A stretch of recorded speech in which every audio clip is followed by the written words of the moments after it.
knock on our door. 10:30 here at KLFD, AM 1410 on FM 95.9 on a Wednesday morning. That means it's time for Vibrant You. Thank you, Randy, for having us once again. Welcome to Vibrant You. My name is Jane. And I'm Bo. And I am Nathan. And we are your sales team. So last week we ended up talking about surge protectors and battery backups. I hope that was an informative one for you. This week we are going to be talking about 5G, what it means, along with latency and jitter. Yeah, I'm assuming most people these days have at least heard of 5G. It's kind of a buzzword going around these days. A lot of the cell phone providers are now throwing 5G phone, 5G this, 5G that. So we kind of wanted to explain what that means and kind of the history behind that. So 5G, the 5 stands for fifth, and the G is just generation. So it's essentially the fifth generation of a mostly cellular network, wireless data networks, basically. So just to give a little background, 2G was second generation, was around the 90s, and that allowed us to do text messaging and picture messaging. It was extremely small amounts of data, but it kind of allowed us to do that on cell phones, flip phones, and those old slide phones and stuff like that. So that was kind of 2G. And then 3G kind of rolled around in more like the 2000s, and that was kind of the era of smartphones coming around, and that was your GPS. You could start doing some maps and some sending emails via cell phones and doing some more of that stuff, doing apps on your phones. Your smartphones now have apps. That's kind of where those started. 4G then kind of followed that in more the 2010s, and that allows us to do a lot of what we do today, where we're streaming video and audio on the go on our cell phones. We're doing video chatting, with FaceTime, and we're doing social media everywhere we go, and all the stuff we do on our cell phones now is powered by 4G or 4G LTE is kind of the later version of 4G, and 5G is kind of the next level of that. And 5G is kind of just getting started now. We're kind of in the infancy of 5G. It's becoming more and more a thing, but that's and some of the goals with 5G sound kind of lofty. They're talking about how 5G will allow us to get into way more automation and robotics and self-driving cars, and all this different connectivity all over the place will be possible because 5G is so much faster and quicker. I know we talked about one thing I'd read about. Doctors can perform surgeries from across the globe because they'll be able to use a robot that's in real time doing what they're doing at their office or their medical practice. So some of this stuff is probably still a ways away, but this is kind of what they're hoping 5G will kind of be accomplishing. Yeah, I may not be the test subject for the robot surgery. I think we'll see how that goes. Who wants to be the first one? Yeah. Not me. Assuming they're going to offer some sort of discounts if you're willing to the try robot discount. We'll see how much of a discount. And as you can suspect, with each generation, internet speeds have gotten much faster. Latency has gotten lower. We'll talk more about latency in a minute and kind of explain what that means. But these types of services are really ideal for mobile connections. We're talking cell phones now. Smartwatches are really popular, and tablets, but the benefit is that they're wireless and they're mobile. You can take them and go wherever there's signal and have a connection. So that's kind of the big advantage to these types of networks, but they're never really going to surpass generally a hardline connection with like fiber optic, for example. Yeah, and you see the T-Mobiles, the Verizons, they're going to advertise their speeds in bandwidth, which is megabits per second. As we do as well, most internet providers. Yep. So you look at your internet bill, that's what you see. Is you see a bandwidth, you see a download speed, and really what bandwidth is it's a capacity for a wireless connection to transmit data over any period of time. And those are measured in megabits per second, and then you'll see, gig speed being advertised, and that's, gigabits per second. So that's how, when you're a consumer looking for internet or looking for 5G or 4G, that's how it's going to be advertised to you and how you're going to see it come up on your bill. One thing that we like to stress is it's actually not a measure of speed. It's a measure of capacity, which a lot of people say, when I need faster internet, I need to go from maybe 50 meg to 100 meg. And that's a pretty common misconception. And, Jane can kind of walk through how she describes it to customers. Real life explanation. Yeah.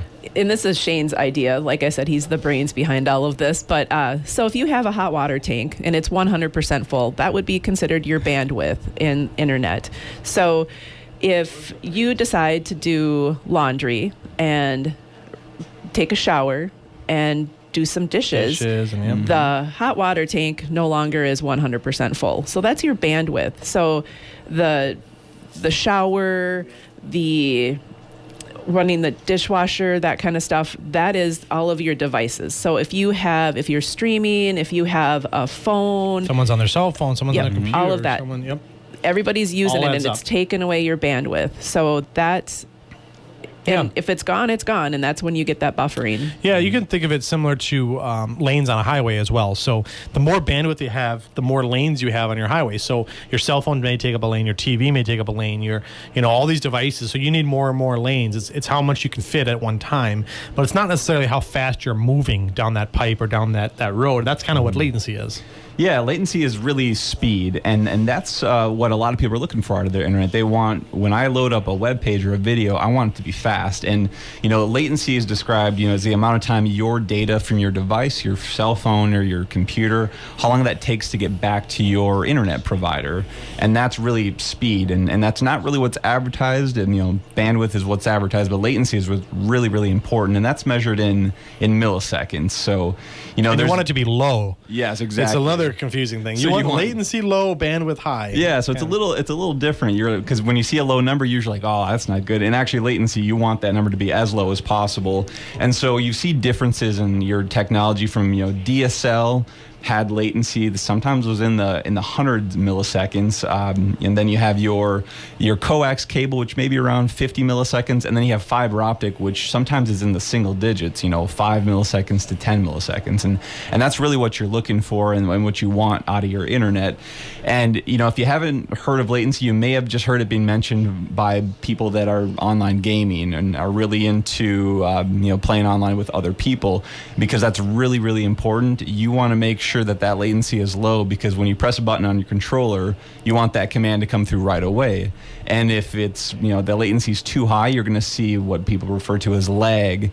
And you can actually measure your latency in something called ping. So that's just the measure of, how many milliseconds it takes to get the data from your computer back to your internet provider. Yeah, and latency has become more and more important, not just with gamers, not everybody games, but for anything that you're doing live. A lot of us are doing video chat now with friends and family, or a lot of people are working remote and they do video conferencing with work, Zoom meetings, stuff like that. The lower latency is how better we're able to have a live conversation without having those delays or those lags. If you have poor latency or high latency, then you may be hard to carry a conversation, because they might not hear what you said until it's delayed several seconds. So not only gamers, but anyone, or you're trying to watch live TV. We've talked about streaming. If you're trying to watch a live broadcast, a sporting event, or the news or whatever, you want that latency to be low. Otherwise, you're going to be behind and you're going to not be as live as you should be. Right. Yeah, and everyone's seen a video chat where the dialogue isn't matching up with someone's mouth, and it's really hard to follow. And that's really what's happening when you're seeing that trouble in a video conference or in a chat. Another issue you're going to have is if you have what's called jitter. Jitter, you could think of someone who's got jittery, they're kind of bouncing all over the place or something. But jitter is when your internet connection is basically not going to be very consistent. You're having issues where it's high when it's high, but then it's dipping low, and it's kind of in and out. That's kind of what jitter is, and that's measuring your latency over time. If your latency is fluctuating, your speed is up and down, then you're going to have what's called jitter. And then we also talk about packet or packet loss. And packet is basically just the data that's being sent to you. How the internet kind of works in kind of, we'll try to simplify it as best we can. Data is sent in these packets where they break up the data into smaller bits and they send it through, and then your device kind of reassembles those bits quick. It's the quickest way to send data. But if you have jitter issues where you're up and down, you may lose parts of that packet, and that's why some stuff may not load properly, some stuff may take longer. We were joking earlier about, as you think of Star Trek, beam me up, Scotty. You see videos of that, back in the day. It would kind of show someone standing there, and then their body would slowly start to kind of deteriorate, and then they'd reappear, in the Enterprise ship or whatever. That's kind of what packets are. It's sending it in these small bits and then reassembling on the other end. Mm-hmm. And when we talk about 5G or we talk about DSL or some of these other technologies, they're better than some older technologies, but they're not going to compete with fiber as some of that stuff goes. And we're just going to take this moment right now to kind of recap between 5G and fiber internet. So the consistency in 5G isn't exactly solid. It's a cellular network. It goes up and down. The fiber internet is consistent. You are going to have internet. The bandwidth is going to always be there. everything that you get. Yeah, I know. I've sat in my living room on the couch, and I haven't moved an inch, and on my bars on my cell phone will go 3, 4. It'll fluctuate, and that's kind of some of the stuff you get with cellular stuff. Which it's great that it's mobile; you can move around and keep a connection, but it doesn't mean you're always going to have that top connection. With fiber, it's a hard line connection; you always have the best of best. Right, and then latency. 5G again. That's the amount of time it takes to get your data from your device to the internet provider. And if people are on there, you're not going to always get that. It's not a true measure. And for latency for us, we have a fiber internet, so you're going to get latency. It's going to be solid. Best possible, and what I love about our installs, when we get in, when you guys get installed with our internet, our technician takes a picture of they do a speed test. They take a picture, and latency and ping is involved in that. And then if there's anything, if you guys call us back and say something's going wrong, we can actually look at what's happening and look to see what you had when you got installed, and then we can troubleshoot with you that way. Yeah, with the cellular network, if you call, it's up and down. By the time you call and get a hold of someone, it may be better again. And then exactly. Yeah. So there's that consistency and that reliability just isn't there. Right. And then the upload limitations. 5G, it's not always solid again. It's not symmetrical. I mean, with fiber, you can get as much upload as you have download, which is kind of unheard of before fiber was a thing. It used to be you have a much higher download number, and then your upload is much lower, which it usually is for 5G too, but not with fiber, right? Right. And then oversubscribing. This is definitely a no-no. So, how many times have you come home from work or school and you go to sit down and stream something and it's buffering? Well, that's the over subscription of your provider. Yeah, everyone else had the same idea. They got home from work as well, and they all hopped on their devices. Usually it means that the network isn't capable of supplying everybody with their full internet all the time. Right. They think, well, most of the time, not everybody's using it at the same time, so we're fine. But those rare times where everyone's jumping on, there's a big event on TV or everyone gets home from work and school, you're not going to get the full experience that you should get. With fiber doesn't have that issue. But. And 5G is cellular, so obviously if you're in a large area and everybody's using their cell phone, you're not going to get quality. You're going to get that laggy. Yeah, I know the cell phone providers like to use the word congestion. And a lot of their, if you read the terms and conditions on your cell phone bill or other things, it'll talk about how, in congested times, if the network is very busy, they may slow your speed down to match kind of those needs. So that's, again, with a hardline connection with fiber, with our network, we've made sure that everybody can be supported with the speed that they're paying for at the same time. So you never have to worry about, well, what about at night? I might have to wait and do this.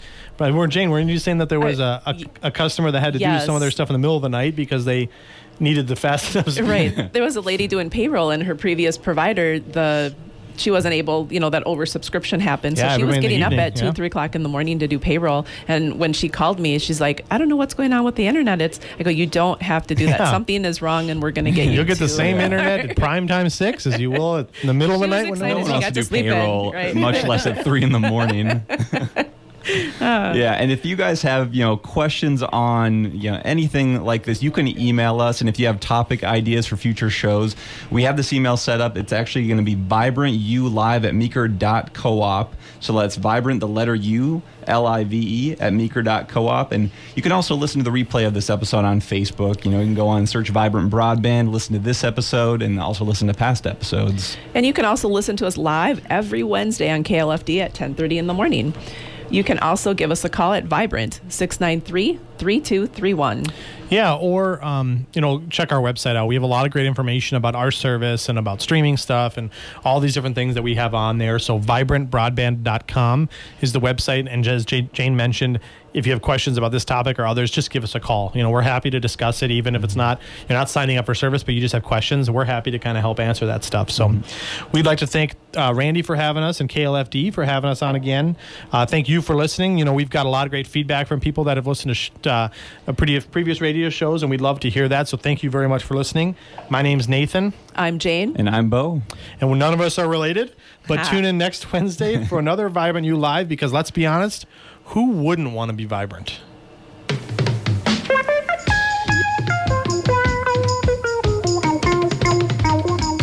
Come and knock on our door. Vibrant Broadband. It's not